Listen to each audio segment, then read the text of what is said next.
Exercise 3.2 question 3 हमको कह रहा है कि सॉल्यूशन निकालना है हमको बाय सब्स्टिट्यूशन मेथड से, और कोई मेथड हमको इस्तेमाल नहीं करना है। तो क्वेश्चन 3 का the difference between two numbers is 26।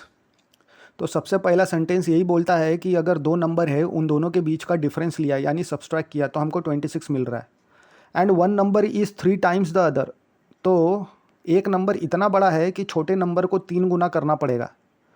तो दोनों नंबर को हमको फाइंड आउट करना है। तो सबसे पहले हम बोल देंगे कि दोनों नंबर को हम डिनोट कर देंगे। पहला नंबर x हो जाने दीजिए और दूसरा नंबर y। तो पहले कंडीशन के हिसाब से यानी difference between the two number 26 दिया हुआ है। तो मान लीजिए कि x अगर बड़ा नंबर है और y छोटा नंबर, तो x माइनस वाई ही डिफरेंस हो गया between two number x and y। तो x minus Y is equal to 26 दिया हुआ है, इसको 1 बोल दिए। Now according to the second condition, जो छोटा नंबर है उसको 3 गुना करेंगे तो बड़ा नंबर होगा। तो छोटा नंबर कौन सा हो गया? y हो गया। तो x is equal to 3y हमारा दूसरा इक्वेशन हो गया। अब ये जो x is equal to 3y है is already expressed in terms of y, that is x is expressed in terms of y। तो सिर्फ सीधा सीधा हमको x is equal to 3y हमको पुट कर देना है फर्स्ट इक्वेशन में। तो हमको 3y minus Y is equal to 26 मिल जाएगा, यानी 2y is equal to 26, y is equal to 26/2 यानी 13। तो y की वैल्यू हमको मिल गई, y इज इक्वल टू 13 मिल गया। अब इसको हम पहला इक्वेशन में पुट करो या सेकंड इक्वेशन में, हमको आंसर मिलना ही मिलना है।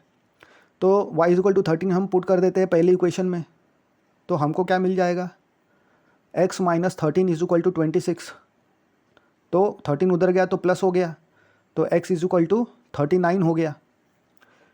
तो हमने सब्स्टिट्यूशन मेथड का इस्तेमाल किया और हमने ये देखा कि दोनों इक्वेशन का linear equation in two variables का सॉल्यूशन मिल रहा है।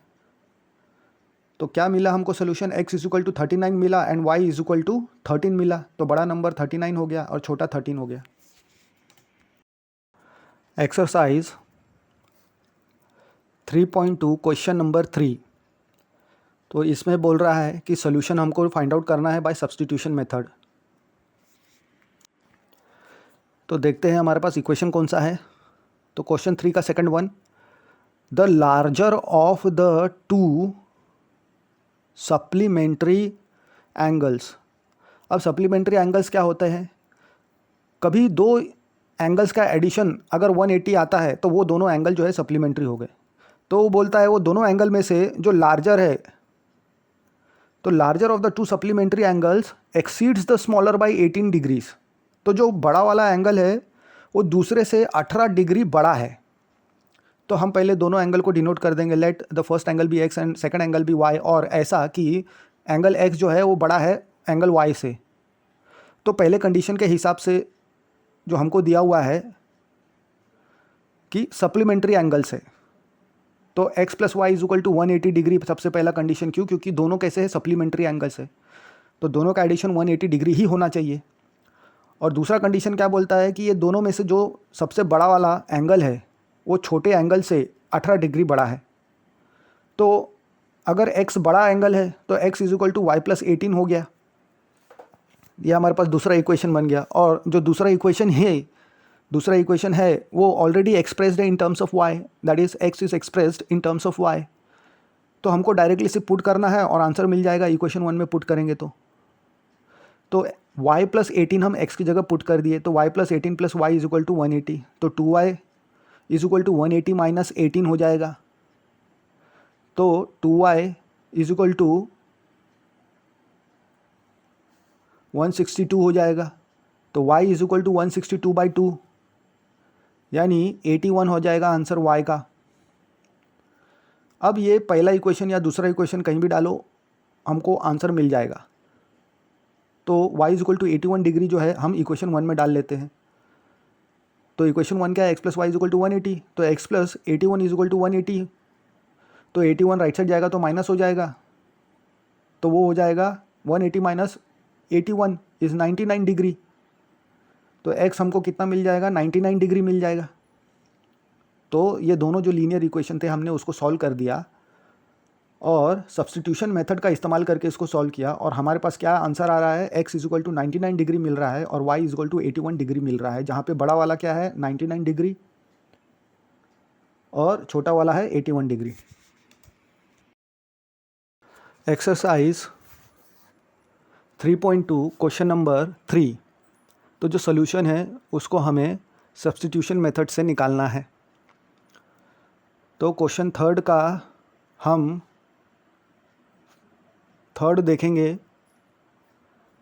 तो the coach of a cricket team, एक क्रिकेट टीम का कोच है, 22 वो ख़रीदता है 7 बैट्स एंड 6 बॉल्स, 7 बैट्स खरीदते हैं और 6 बॉल्स खरीदता है वो। और जब वो 7 बैट और 6 बॉल्स खरीदता है तो उसको खर्चा आता है 3,800 रुपये, 3,800। और जब वो खरीदती है 3 बैट और 5 बॉल्स तो उसको खर्चा आता है 1750 रुपीज़, 1750 रुपीज़। तो cost of each bat and each ball हमको निकालना है। तो 2 कंडीशन दिए हुए 2 इक्वेशन मिल जाएंगे। तो सबसे पहले हम बैट का मान लेते हैं कि एक बैट का कॉस्ट जो है वो x रुपीज़ है और एक बॉल का कॉस्ट जो है वो y रुपीज़ है।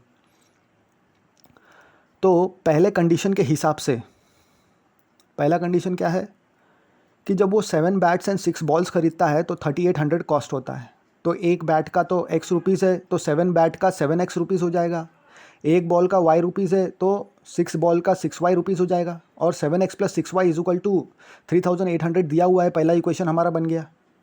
Now according to the second condition, जब वो 3 बैट और 5 बॉल खरीदता है यानी 3x प्लस 5y, उसका दिया हुआ है 1750 rupees.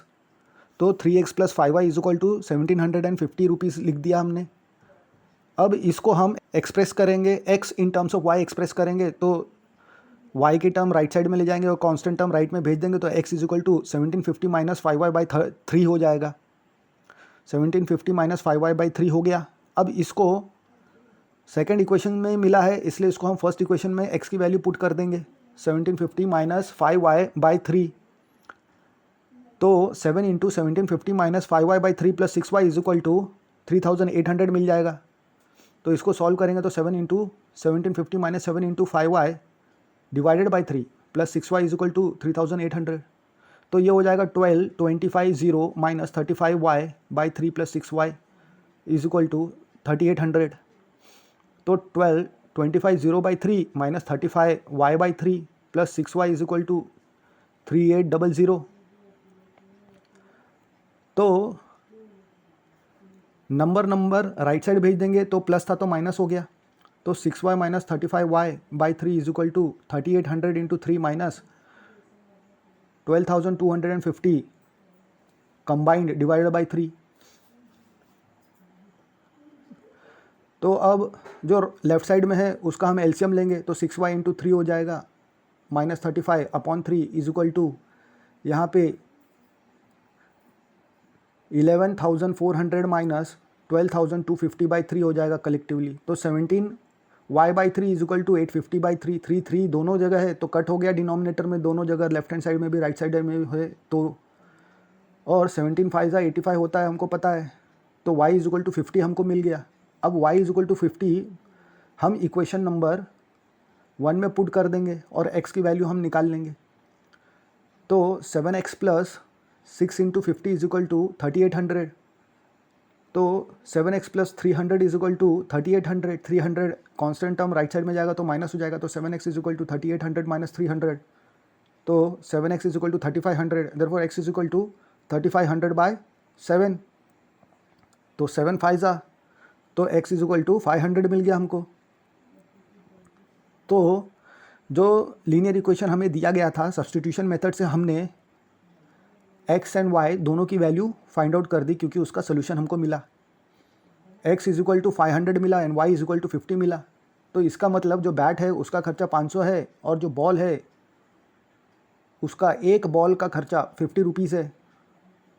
Therefore the cost of the bat is ₹500 and the cost of the ball is ₹50, क्योंकि x हमने cost of the bat consider किया था और y cost of the ball consider किया था। Exercise 3.2 question 3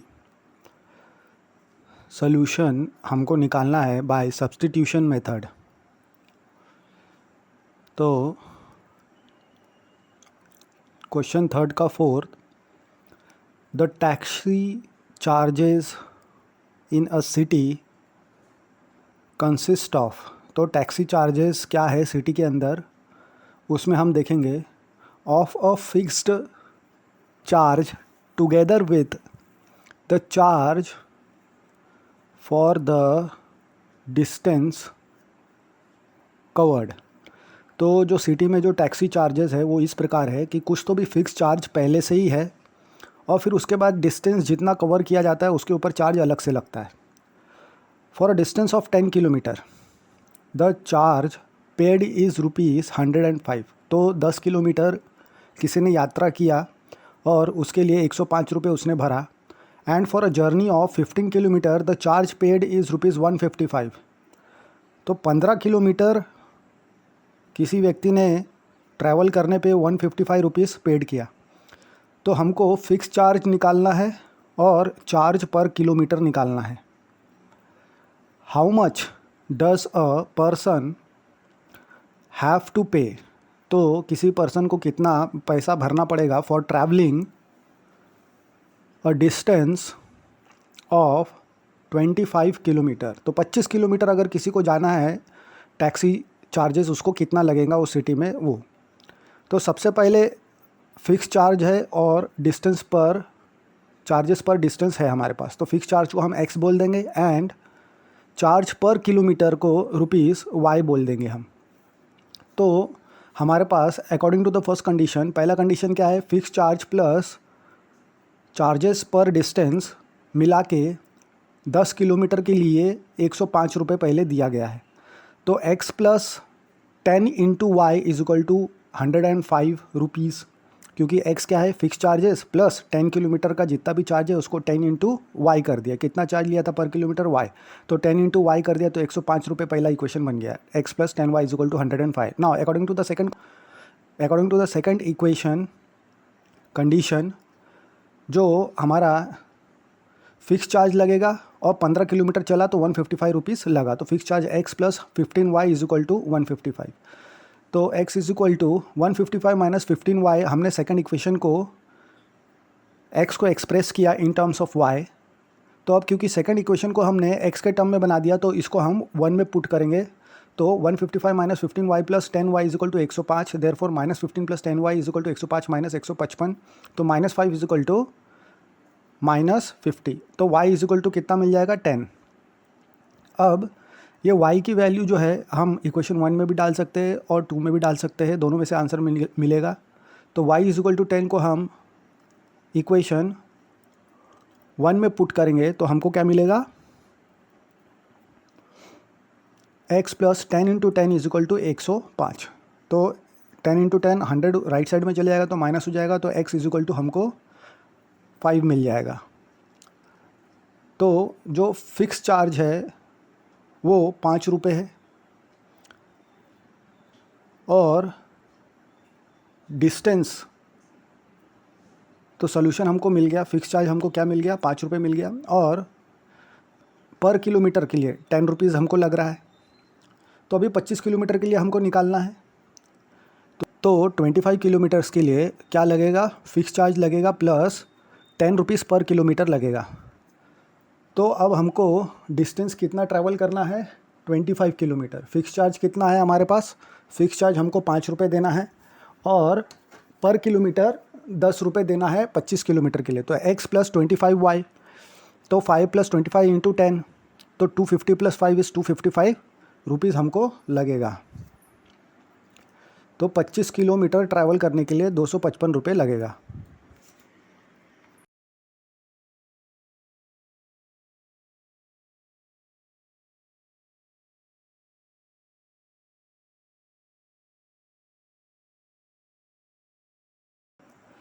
exercise 3.2 question third, solution हमको निकालना है बाय सब्स्टिट्यूशन मेथड। तो क्वेश्चन थर्ड का हम फोर्थ देखेंगे अ फ्रैक्शन। मान लीजिए एक फ्रैक्शन है, अ फ्रैक्शन बिकम्स 9/11, वो 9/11 बन जाता है if 2 is added to both numerator and denominator. अगर न्यूमरेटर को 2 ऐड करते हैं और डिनोमिनेटर को भी 2 ऐड करते हैं तो फ्रैक्शन जो है 9/11 बन जाता है। तो दूसरा कंडीशन ये बोलता है कि अगर 3 ऐड करते हैं हम न्यूमरेटर को भी और डिनोमिनेटर को भी, यानी न्यूमरेटर एंड डिनोमिनेटर बोथ को अगर 3 ऐड करेंगे तो हमको जो फ्रैक्शन मिलता है वो 5/6 हो जाता है।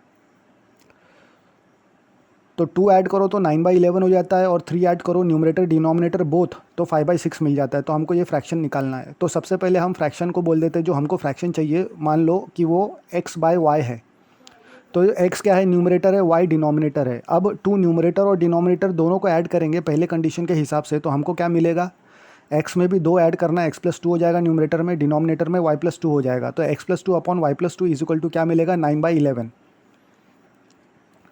तो अब इसको डिनोमिनेटर को लेफ़्ट साइड के राइट साइड में भेजेंगे और राइट साइड के डिनोमिनेटर को लेफ़्ट साइड में भेजेंगे। तो हमको क्या मिलेगा, 11 into x+2 is equal to 9 into y+2। तो ये हो जाएगा हमारा 11x plus 22 is equal to 9y plus 18। तो 11x minus 9y is equal to 18 minus 22 हो जाएगा, यानी 11x minus 9y is equal to -4। ये हमारा फर्स्ट इक्वेशन बन जाएगा।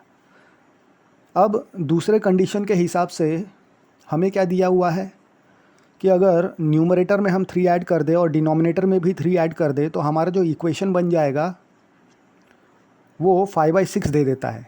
तो x में अगर 3 ऐड कर दे और y में भी 3 ऐड कर दे तो हमको 5/6 मिलेगा। तो लेफ़्ट साइड का डिनोमिनेटर हमने राइट साइड में भेजा और राइट साइड का डिनोमिनेटर हमने लेफ़्ट साइड में भेजा, तो हमको क्या मिल गया, 6 into 3 plus x is equal to 5 into y plus 3। तो ये हो गया 6x plus 18 is equal to 5y plus 15। तो 6x minus 5y is equal to 15 minus 18, 15 minus 18 is -3। तो हम इसको x की यहाँ से वैल्यू निकाल लेंगे, x in terms of y represent कर देंगे। तो x is equal to 5y minus 3 upon 6 हो जाएगा। तो ये वैल्यू क्योंकि सेकंड इक्वेशन से निकाला है तो फर्स्ट इक्वेशन में हम पुट करेंगे। तो x की value 5y minus 3 upon 6 put कर देंगे तो हमको क्या मिल जाएगा, 11 into 5y minus 11 into 3 upon 6 minus 9y is equal to -4। तो इसको सिंप्लीफाई करेंगे तो हमको मिलेगा 55y minus 33 whole divided by 6 minus 9y is equal to -4। अब डिनोमिनेटर में हमको क्या दिख रहा है, 6। अगर 6 से हम मल्टीप्लाई करते हैं थ्रू आउट तो हमको क्या मिलेगा, 6 into 55y minus 33 by 6 minus 6 into 9y is equal to -4 into 6। तो 6 और 6 कैंसिल हो जाएगा लेफ्ट हैंड साइड में। तो 55y minus 33 minus 54y is equal to -24। तो y टर्म एक साथ लाएंगे और कांस्टेंट एक साथ ले जाएंगे तो y इज इक्वल टू हमको 9 मिल जाएगा। अब ये y इज इक्वल टू 9 हम दोनों में से कोई भी इक्वेशन में पुट करेंगे हमको आंसर मिल जाएगा। तो 1 इक्वेशन में पुट करेंगे, इक्वेशन 1 में 9 पुट करेंगे तो 11x minus 9 into 9 is equal to -4। तो 11x minus 81 is equal to -4। तो कांस्टेंट टर्म राइट साइड में जाएगा तो प्लस 81 हो जाएगा, उसमें से 4 जाएगा तो 77 हो जाएगा। तो x is equal to 77 upon 11 is equal to 7। तो x की वैल्यू हमको क्या मिल गया, 7 मिल गया। तो दो लीनियर इक्वेशन था उसको हमने सॉल्व किया बाय सब्स्टिट्यूशन मेथड और हमको जो सॉल्यूशन मिला लीनियर इक्वेशन का वो x is equal to 7 and y is equal to 9। इसीलिए जो हमारा रिक्वायर्ड फ्रैक्शन था वो x/y था। तो वैल्यू पुट करेंगे तो हमको 7/9 मिल जाएगा। एक्सरसाइज 3.2 क्वेश्चन 3 सॉल्यूशन हमको निकालना है बाय सब्स्टिट्यूशन मेथड। तो सब्स्टिट्यूशन मेथड यूज़ करना है और हमको सॉल्यूशन निकालना है। तो ये क्वेश्चन 3 का 6th वाला, 5 year hence the age of Jacob, मतलब 5 साल बाद जैकब की जो एज रहेगी will be 3 times that of his son. तो जैकब का जो बेटा है उसका 3 गुना हो जाएगा 5 साल बाद। और 5 साल पहले जो जैकब की एज थी वो 7 टाइम्स थी the age of his son, मतलब उसके बेटे की एज की 7 गुना थी 5 साल पहले, और आज से 5 साल बाद उसकी एज कितनी हो जाएगी, 3 गुना हो जाएगी। तो दोनों का हमको आज का एज निकालना है, प्रेजेंट एज। तो सॉल्यूशन देखेंगे तो हमको ये कंसिडर करके चलना पड़ेगा कि आज का जो एज है जैकब का उसको हम x ईयर्स बोल देते हैं और जैकब के बेटे का एज हम y ईयर्स कंसिडर कर लेते हैं। तो पहले कंडीशन के हिसाब से मतलब 5 साल बाद जैकब का उम्र कितना हो जाएगा, 3 गुना उसके बेटे की उम्र का। तो जैकब का उम्र तो x है, तो 5 साल बाद मतलब x + 5 will be equal to 3 times y + 5, क्योंकि 5 साल बाद दोनों का उम्र बढ़ेगा, तो x का भी 5 साल से बढ़ेगा, y का भी 5 साल से बढ़ेगा, तो 3 गुना हो गया। तो इसको हम सिंप्लीफाई करेंगे तो हमको क्या मिल जाएगा, x + y = 3y + 15, x = 3y + 15 - 5, यानी x = 3y + 10। अभी हमने x को रिप्रेजेंट कर दिया, x - 3y = 10, ये इक्वेशन 1 हो गया। अब according to the second condition क्या बोलता है कि 5 साल पहले मतलब बिफोर 5 ईयर्स, मतलब x - 5 7 टाइम्स था उम्र, जैकब का उम्र 7 टाइम्स था उसके बेटे से। तो x - 5 = 7 टाइम्स y - 5, क्योंकि -5 क्यों, क्योंकि 5 साल पहले की बात है। तो x - 5 = 7y - 35, यानी x - 7y = -30, या फिर x = 7y - 30 हम कह सकते हैं। तो हमने x को एक्सप्रेस कर दिया इन terms of y second equation में।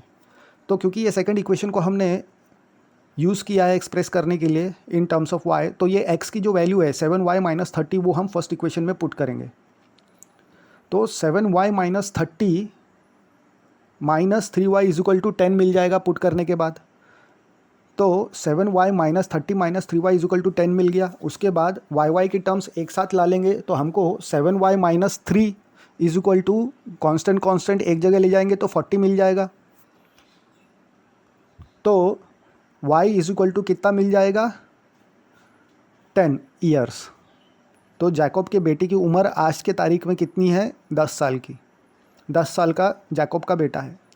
अब ये इसको इक्वेशन 1 में डालो या 2 में डालो, आंसर मिल जाएगा। तो इक्वेशन 1 में जब पुट करते हैं तो x - 3 × 10 = 10 मिलेगा। तो x - 30 इस लेफ्ट साइड में, 30 राइट साइड में जाएगा तो प्लस हो जाएगा। तो x = 40, यानी जैकब की उम्र कितनी हो गई, 40 ईयर्स।